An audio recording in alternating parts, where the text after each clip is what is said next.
ঢ্যাঁড়স কার কার প্রিয় বলুন দেখি। আমার তো ঢ্যাঁড়স ভীষণ ভালো লাগে, আর তা দিয়ে যদি তৈরি করা যায় ঢ্যাঁড়সের ভর্তা তবে তো কোনো কথাই নেই। দেখতে কিন্তু এত সুন্দর হয় আর খেতেও ভীষণ ভালো লাগে। ঢ্যাঁড়সগুলোকে কিন্তু তার জন্য প্রথমেই খুব সুন্দরভাবে আমি ধুয়ে নিয়েছিলাম। এই যে ঢ্যাঁড়সগুলো দেখতেও কি ভালো লাগছে।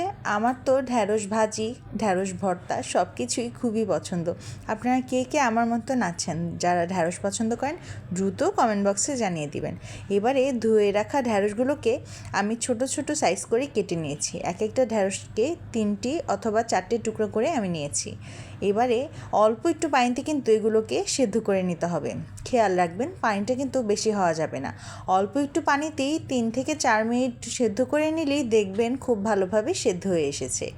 আর এগুলোর মধ্যে একটুখানি লবণ দিয়ে দিতে হবে। এবারে ঢেকে দিচ্ছি।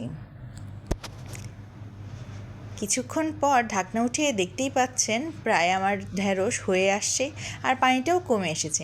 এ পর্যায়ে কিন্তু ঢ্যাঁড়স একেবারেই তৈরি হয়ে গিয়েছে।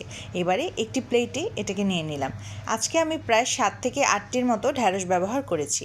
তার জন্য আমি কিছু কুচি করে রাখা পেঁয়াজ নিয়ে নিলাম। এখানে 2 টেবিল চামচ পরিমাণ পেঁয়াজ নিয়েছি।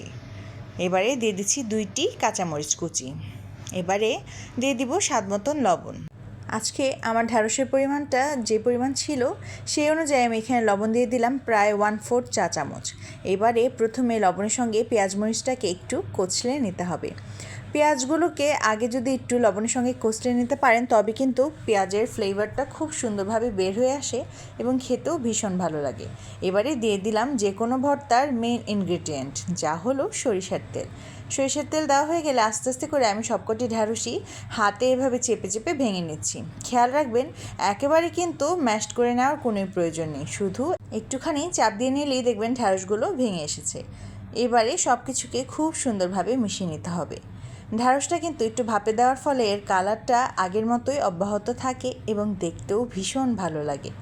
এই যে সবুজ কালারটা দেখতেই এত সুন্দর লাগছে, না জানি খেতে কত মজা হয়। আমার তো এডিট করতে গিয়ে আবার খেতে মন চাইছে, হয়তো কালকে আবার খাবো। আজকের ভিডিওটি কেমন লাগলো কমেন্ট করে জানাতে কিন্তু একেবারেই ভুলবেন না। সবাই ভালো থাকবেন, সুস্থ থাকবেন। ধন্যবাদ।